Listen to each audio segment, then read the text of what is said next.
fantasy of love is always better than the reality because we are so creative. Because we have been taught to expect so many things from movies and stories that we have the capacity to create fairy tales. Because in fairy tales, things just happen to the princess or to the prince or whatever. They don't have to do much. In real life, that's not the case. I have heard a lot about people being attracted to inanimate objects. आपने भी shows देखे होंगे where people are attracted to their cars and balloons and various objects. How does neuroscience explain that? It's actually funny and reveals a lot about the human brain. So we are primarily wired to look for faces. There's an entire different area in the brain to look for human faces. So if you notice any picture, it could have a dozen things, but if there is a face in it, your eyes will automatically go to the face first. Whatever it is. There are advertisement campaigns that have realized that if you put a baby's face next to a product, people will look at the poster, but it has a negative impact because their eyes are directly going to the baby's face. And they leave the ad only remembering the baby's face. They won't even look at the product. And so one ad, what they did was they turned the baby's face towards the product. So now your eyes will go to the baby's face. Oh, what is the baby looking at? Product. And you register it. So this is fundamental. What is interesting is that this is not absolute. So a human being can develop emotions, attraction, even sexual attraction to any object that it starts humanizing. So what happens is at some point in somebody's life, they may start experiencing pleasure with something. It could be literally anything. Some childhood experience, some book that they read, some story that they watched, whatever. Every time they experience that, the story in their head becomes stronger and stronger until it becomes a part of them. And they start having their own relationship with that object. So you mentioned balloons. I remember the story of a man who started off playing with balloons because he just liked them, and then he realized that he was also getting turned on by them, the feel of them, the sound of them. And there was a point where he would have like 50, 100 balloons in his room. And he liked how they made him feel. So it was almost like he was in a relationship with them.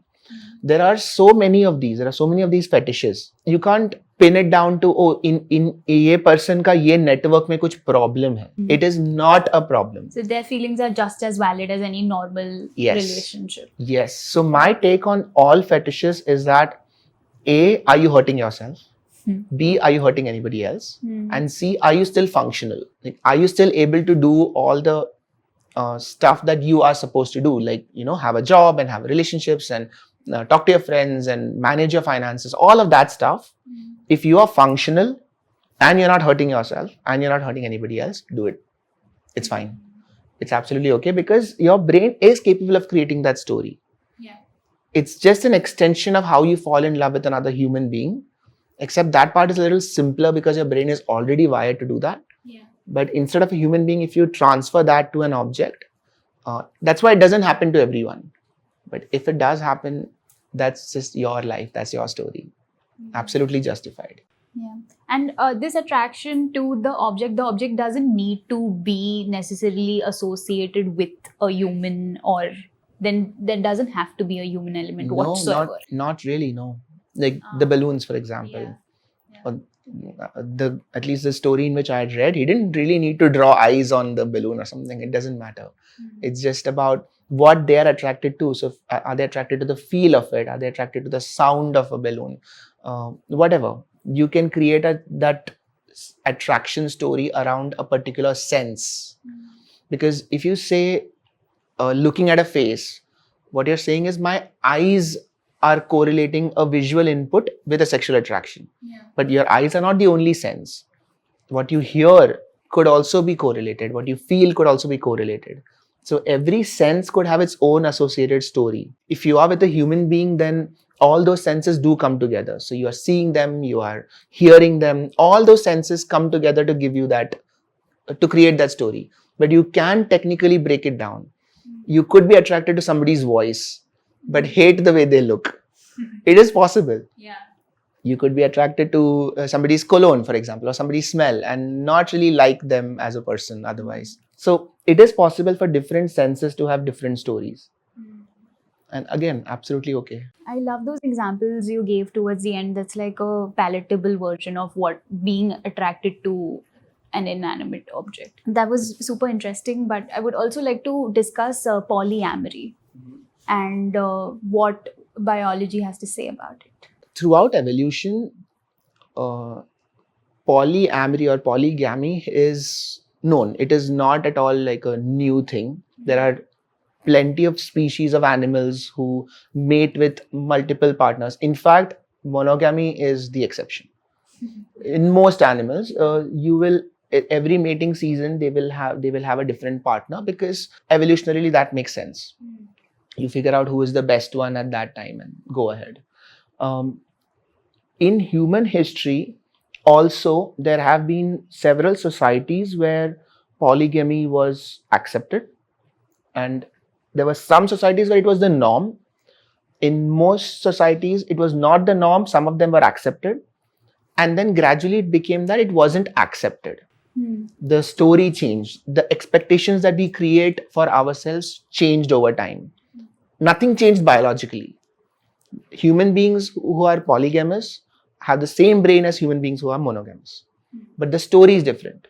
So a monogamous person, if he has a relationship with somebody else, he or she will feel a lot of guilt. A polygamous person may not, because the story is different, but biologically everything is the same. What is happening now, I think in the last, I'm not even sure how long, but definitely in the last few decades, polyamory as a concept is kind of spreading. The idea that if you are in a relationship with one person does not mean that you feel nothing for nobody else ever again. Logically also that doesn't make sense. Experientially that doesn't make sense. Anybody who's been in a relationship would know that they will feel attraction to somebody at some point. What they do about it is different. But to deny that attraction happens at all is not honest. There have been a lot of studies in the last 15-20 years. And one interesting thing that comes out is all human societies in the last 200-300 years have social monogamy and clandestine adultery as the norm. There are no societies where... Could you please explain what clandestine? Clandestine is secret and adultery is cheating. Okay. So all societies have, on the face of it, everybody is monogamous, but behind the scene, they are not. Men, women, doesn't matter. Yeah. So this is the norm. This is what is going on. Now, how long can we continue with this story of this is right, this is wrong? Because the statistics of it really blew my mind. In any society, 40% of couples have been affected by cheating in some way. Like either one or both the partners have cheated at one point in their lifetime. Yeah. The percentage of people who own a car is like 8 to 12. The shock that we get when you see somebody owning a car versus somebody cheating is so disproportionate. Yeah. Aren't we supposed to be more shocked at something that is more rare? Yeah. So it's because of the story that we have created that we have so many conflicting thoughts, so many, this should be the way it is, but I feel this, but this is wrong, but this is how society says, all of those things. We are unable to break it down anymore. There's too much noise. For me, I think polyamory, the concept of it makes a lot of sense, because essentially what it means is there is no cheating. You and your partner have a relationship, and you and your partner take honesty to another level, where everything that you feel, you share, even if it is about somebody else. Because whether you share or not, the fact that you have felt attracted to somebody else doesn't change, right? You feel it. Now the options are either you say this to your partner or you don't say this to your partner. Usually we don't say it to your partner, because, oh my God, what will they think? Oh my God, what will society think? Suppose you and your partner have developed that kind of honesty where it is possible to share this. That changes everything, because now you and your partner are closer than you've ever been before. Essentially, that's what polyamory is. Taking honesty to another level. After that, whether you act out on your attraction or not is completely different. So, in the usual use of the word, polyamory does mean that both partners are free to explore outside of the relationship, assuming that everybody knows about it. So, there is no dishonesty anywhere. The partners know about it, and the person that they are having a relationship outside also knows that these two are in a relationship. So, that level of honesty is difficult. It takes a lot of conversations. It takes a lot of dealing with your insecurities, dealing with your jealousy. All of that becomes a part of it. But essentially, that's what polyamory is. And biologically, there's nothing different between somebody who's polyamorous and somebody who's not. The Just brain the is the stories same. we It's spin just around. the story. And what do you allow yourself to feel guilty over and what do you not? So each individual person to themselves. As you mentioned, the statistic for how many people cheat is jarringly high. But even then, the conversations around cheating very rarely happen. And even when they do happen, there is an expectation that we bash it without actually sitting down and trying to understand why it happens. So, do you think, in some sense, the society is not yet ready to accept it? And it will only be once we start looking at cheating as something as a very normal thing. So the issue is with the way we perceive it also. Cheating by itself, I think, should not be something that is encouraged, because essentially what you're saying is that you are in a relationship with someone and you have a contract, right? You have a contract of trust, and a lot of that is unspoken, but I expect certain things from the other person and they expect certain things from me. If you break that expectation, that is what is cheating. So cheating is not somebody that you do with somebody else. Cheating happens within the relationship. What you have with somebody else is independent. You felt something for them, you did something with them, that is independent. That is not the cheating bit. The cheating happens between the two people in the relationship. If the other person doesn't feel cheated, there is no cheating.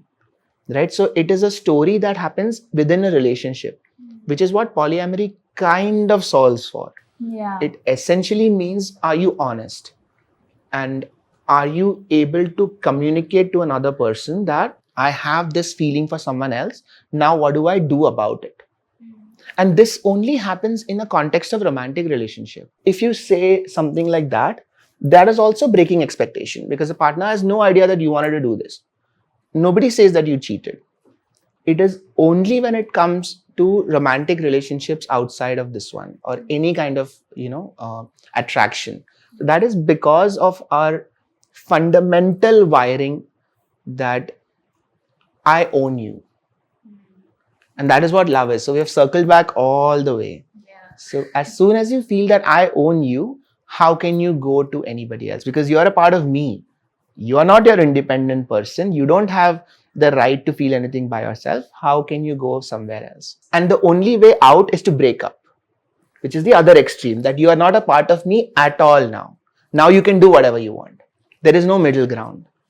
That is a fallacy. That's not true.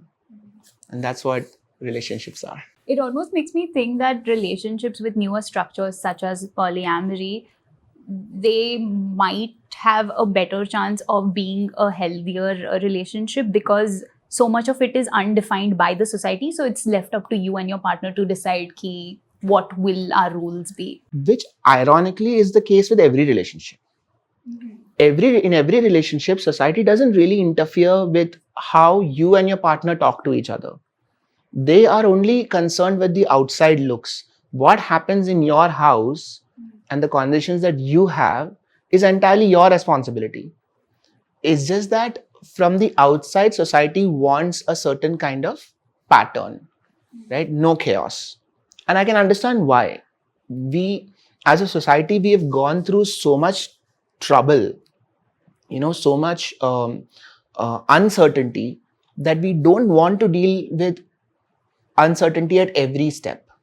So it's calming to see a society where man and women and child, sets of families, all homogeneously living in peace. It's a comforting thought. But the truth is that human beings aren't wired that way. We all have our own sets of desires. We all have our own ways of dealing with a relationship. So in a way, it's because society has evolved so much that we now have the privilege of talking about all this. Because now we have reached a point where we can deal with this chaos. 20,000 years ago, probably that wasn't the case. So, Sid, a lot of people from our audience, our groups, everyone is very excited that you are on this show, and understandably so. So, I was wondering if we could take some questions from the crew and Instagram as well. Go for it. Okay. So, I have a question for you. It's not technically related to love, it's about therapy. And like, how do So, you... love. Yeah, therapy, and love, exactly. So, how do you envision the world, like if like every parent it was compulsory for every parent to take therapy, a world where parents were taking therapy? Wow. What a nice fantasy fiction story. Yeah. What would change? I have recently, I'm coming to this conclusion that everyone should go for therapy. Yeah. Just in general, because it's not just about fixing past trauma. It's also about becoming a better version of yourself. Right. And essentially, we are in therapy with ourselves. We don't understand this fully while we go through it, but we are always therapizing ourselves. Always. We feel some strong emotion, and then we tell ourselves, okay, calm down. Okay, take a step back. Think about it. We do that thing where imagine it could have been so much worse, right? We create alternate stories to make ourselves feel better. We look at what happened to this person. That could have been so much worse. We could have had that. At least this is okay. We keep creating stories for ourselves so that we feel better. Therapy is a way to change how you look at a situation. Because the same situation, two people deal with it so differently, right? Because of the story that they have. We are therapizing ourselves all the time. We used to do that for everything. We used to fix our own cars. We used to build our own houses. We used to fix our own toilets. We used to, everything. At one point, we used to hunt for our own food. The whole point of evolution is that there are specialized people for specialized jobs. Why not for this? Right? So, absolutely, parents going for therapy would make it. But my question was also very much about parents. Like we covered the therapy aspect. Correct. Of it. Yeah. What role do they play on a normal day-to-day basis in a romantic relationship also? Because we also project. I've heard that we project like the worst of our parents on our romantic partner. Like let's say if I hate my mother or my father like more, like we do that projections on our romantic partner at the moments when we are having a heated discussion. Right. So the parental aspect of it in any kind of romantic situation. For sure. So there is no doubt that our parents influence who we are, right? Because they are the first influences, in fact. As we grow up, even as young as 6 to 8 months, tabhi se it makes a difference how the household atmosphere is, how well taken care of you are. And then as you grow, once you start understanding language, what is being said, everything matters. It forms the bedrock of how you see the world. Right. What therapy does is, I think it allows you to be the best version of yourself if you find a good therapist. And if your parents are the best version of themselves, that would 100% change your life. Because it's not that everybody gets angry, So if you have a dad who gets angry and shouts at your mom, that in itself, the anger part is not the wrong bit. The wrong bit is how he chooses to express it. Because there are different ways of expressing every emotion. Right. And so a child growing up with somebody handling emotions in a very mature way will imbibe that and think that, oh, this is a way to handle emotions.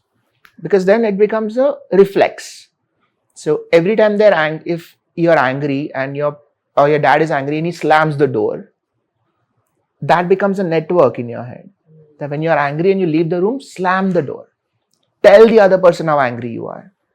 You don't need to, but that becomes a reflex. So from that fundamental levels all the way up, everything, if your parents have learned to deal or channelize their emotions well, 100% it will affect you also. And do you know of parents who take therapy in general? Like do you have any stats for that? Couples therapy. Couples therapy, but yeah. like solo therapies, as like No. people who are like, let's say 40 plus. Yeah. Do they take therapy? I have come across very, very few people who do that. More, it's so interesting because if a child is growing up and the child is 8, 9, 10 and he or she is showing signs of emotional trauma, they'll take the child to therapy before admitting that maybe this is my fault. So that's very unfortunate. Very unfortunate. Yeah. Okay, so there's this new game that I want to play with you where we will be given a bowl full of chits and each chit has an emotion written on it. Okay. So you'll pick one, I'll pick one. And on the basis of the emotion you get, you can ask me a very personal question and I can do the same with you. Okay. You go first. All right. Okay. So my chit says motivation. So, interesting. Shall I ask you a question? Yeah, sure. What motivates you in a relationship or to look for a relationship? The fear of dying alone. Wow. Yeah. I wish I could come up with a fancier answer, but that is the truth of it. Honesty. All right. Cool. I get points for honesty. Makes biological sense. We'll talk about that next time. Cool. Okay, so my chit says dejection. Okay. I would like to ask you, when was the last time you felt extremely dejected in life? Wow. There is an academic answer and a non-academic answer. We'll take both.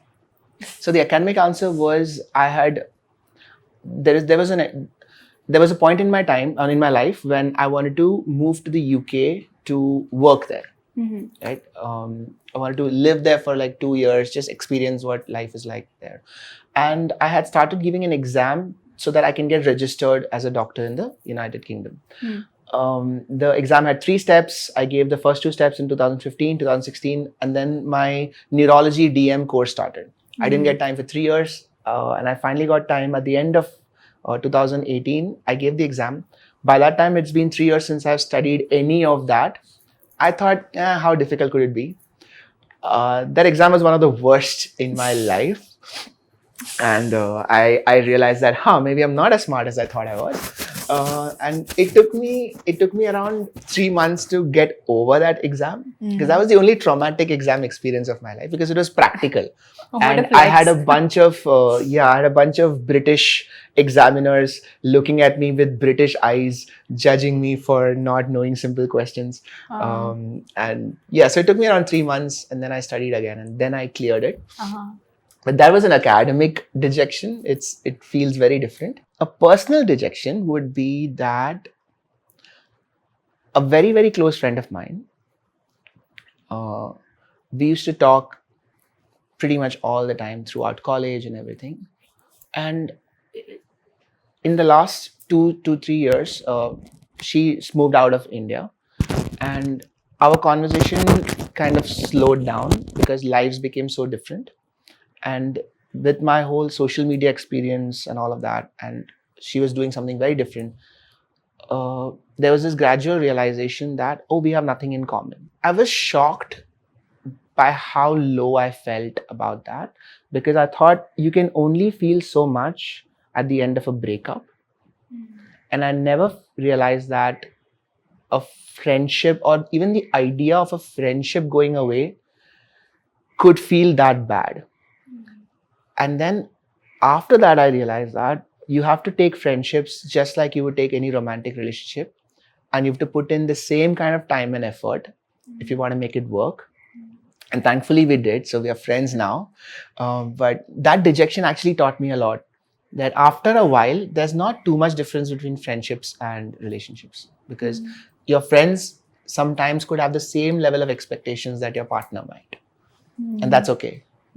So yeah. So on popular demand of the crew, we'll do another round of All this. Two And more I'll, rounds. 2 more rounds, okay. So you pick one Okay. and I'll pick one. What does your chit say? Mine says anger.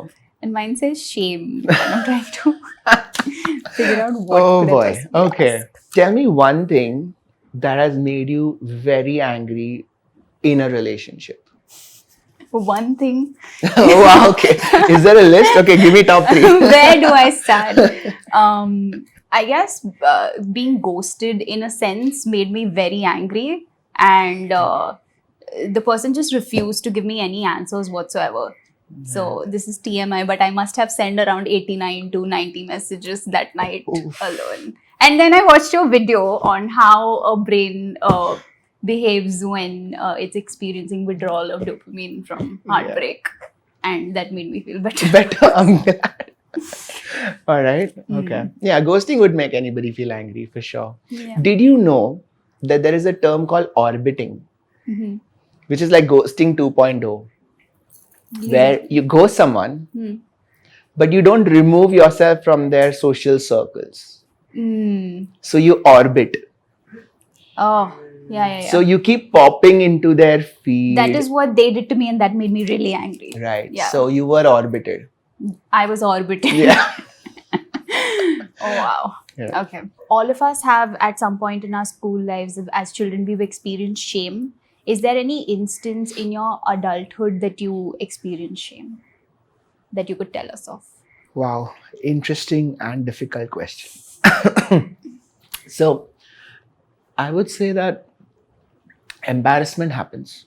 Embarrassment is basically when you do something that doesn't fit in with your perception of social expectation, right? So embarrassment, shame, and guilt are kind of on that spectrum with some differences. So I have been embarrassed many times. I have not felt shame in my adult life, primarily because I have sort of grown to accept that consequences of actions are very rarely as severe as you might think they are. So if you say something stupid or embarrassing or wrong, the story that you create at that moment that makes you just want to, sink into the earth and I don't want anyone to see me ever again, that is your brain overreacting. And honestly, I don't think anybody cares about what you do as much as you do. So since I've come to terms with that, I feel embarrassed, but I haven't really felt shame the way that I felt in school. Because in school you feel shame, you do something, it's stupid, everybody knows about it, everybody's looking at you, you feel that. We'll do one more. Sure, let's go. Let's We'll not pick pick the different same colors. colors. Yeah, correct. All right. Green. All right, I'll pick a blue. Standing ovation, guys. Subscribe to Chalchitra Talks. Everyone, subscribe to Chalchitra Talks. I got FOMO. Yours was far more interesting. All right. But yeah, are people experiencing FOMO because they haven't subscribed to Chalchitra yet? 100%. How can they not? I mean, look at what you guys have built. Amazing. Okay, but to ask you a question on FOMO, there's so much pressure to ask an interesting question right now. I know the question is more difficult than the answer. I right? know. Yeah. Do you feel FOMO? Yeah, all the time. All the time. Yeah. And so, do you get used to it? No. So the FOMO I experience is largely on the basis of what about all the other lives that I'm not living that I should be. So it's a very general, it's not very specific to it. Right. To any particular career choice or partner or anything. On a very large scale, like what if I was born somewhere else? What if Since this is Chalchitra Talks, I'll give a movie recommendation. Everything Everywhere All at Once. Oh, yeah. We all watched it, I think, yeah. Crazy. So that movie is built on this, right? Yeah. So, yeah, it's very closely connected to regret. So, the follow-up question would be that how much does regret or fear of regret guide your decision making?